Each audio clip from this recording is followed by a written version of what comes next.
പറയാൻ പോവാണ്. ഏത് കഥയാണ് യോണ കഥ. ഒരു തൊഴുത്ത് ഒരു യോണ എന്ന് പറഞ്ഞ ഒരു മനുഷ്യനുണ്ടായിരുന്നു. ആ യോണ ഒരു ദൈവം പറഞ്ഞു നിനുവേലോട്ട് പോകാൻ പോലെ. എന്താന്ന് വെച്ചാൽ അവിടുത്തെ ജനങ്ങളെല്ലാവരും വക്കാലിയാണ്. അപ്പം വേറെ സ്ഥലത്തോട്ട് പോയി.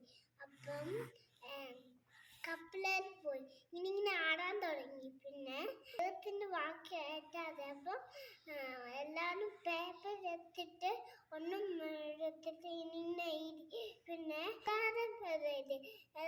ഏത് പേരാന്ന് ആരെ പേരാന്ന് വന്ന് എല്ലാവരും പേരെഴുതി എന്നിട്ട് ഒരു പേപ്പർ എടുത്തിട്ട് അവിടെ ഇട്ടു. പിന്നെ അവിടെ ആരെ പേരാന്ന് വന്ന നായാമോ യോണയുടെ പേര്.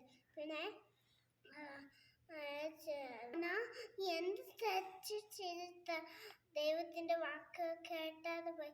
അപ്പോൾ യോണ പറഞ്ഞു ഞാൻ ദൈവത്തിൻ്റെ വാക്ക് കേട്ടാതെ വന്നു എന്ന് പറഞ്ഞിട്ട് ഇതെല്ലാം പറഞ്ഞിട്ട് അവിടെ നീ എന്നെ വെള്ളത്തിലിട്ട് അപ്പം കപ്പലാടത്തില്ലെന്ന് പറഞ്ഞ് വെള്ളത്തിലിട്ടു. പിന്നെ അവിടുത്തെ ജനങ്ങൾ പറഞ്ഞു നിങ്ങൾ നടുവിൻ ചത്തുപോത്തില്ലെന്ന് പറഞ്ഞ് നീ ചാടില്ല ഇട്ടില്ലെങ്കിൽ ആ കപ്പൽ ആടി ആടി വീഴുന്നു വന്നിട്ട് ഇട്ടു. പിന്നെ അവിടെ ഒരു വലിയ മീൻ വന്ന് അതിനെ വിഴുങ്ങി. പിന്നെ യോണെ പിന്നെ 3 താത്തി 3 തീറ്റ കഴിഞ്ഞിട്ട് വേറെ ഒരു സ്ഥലത്തോട്ട് പോയി ചതിച്ചിട്ട് അവിടെ മീനിൻ്റെ വയറ്റിൽ ചെന്ന് ഇങ്ങനെ പ്രാർത്ഥിക്കുമായിരുന്നു. ദൈവമേ എന്നോ ക്ഷമിക്കണേ, ദൈവമേ എന്നോ ക്ഷമിക്കണേ, എന്നെ രക്ഷപ്പെട്ടെന്ന് വന്നിട്ട് ക്ഷമിച്ചു. പിന്നെ അവിടെ 3 താത്തി 3 തീറ്റം കഴിഞ്ഞിട്ട് ആ മീന് വേറെ ഒരു സ്ഥലത്തോട്ട് പോയി ചതിച്ചു.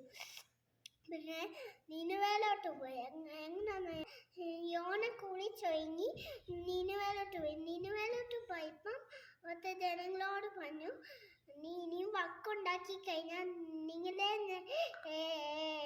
ദൈവം അടിക്കുമെന്ന് പറഞ്ഞിട്ട് ദൈവമേനോ ക്ഷമിക്കണമെന്ന് പറഞ്ഞ് പ്രാർത്ഥിച്ചു. പിന്നെ അതൊക്കെ പറഞ്ഞിട്ട് അടുത്ത ജനങ്ങളെല്ലാവരും അന്ന് വായിച്ചിട്ട് ദൈവമേനോ ക്ഷമിക്കണേ, ദൈവമേനോ ക്ഷമിക്കണേ, എന്നോ ക്ഷമിക്കണമെന്ന് പറഞ്ഞ് ക്ഷമിച്ചു. അത്രയേ ഉള്ളൂ.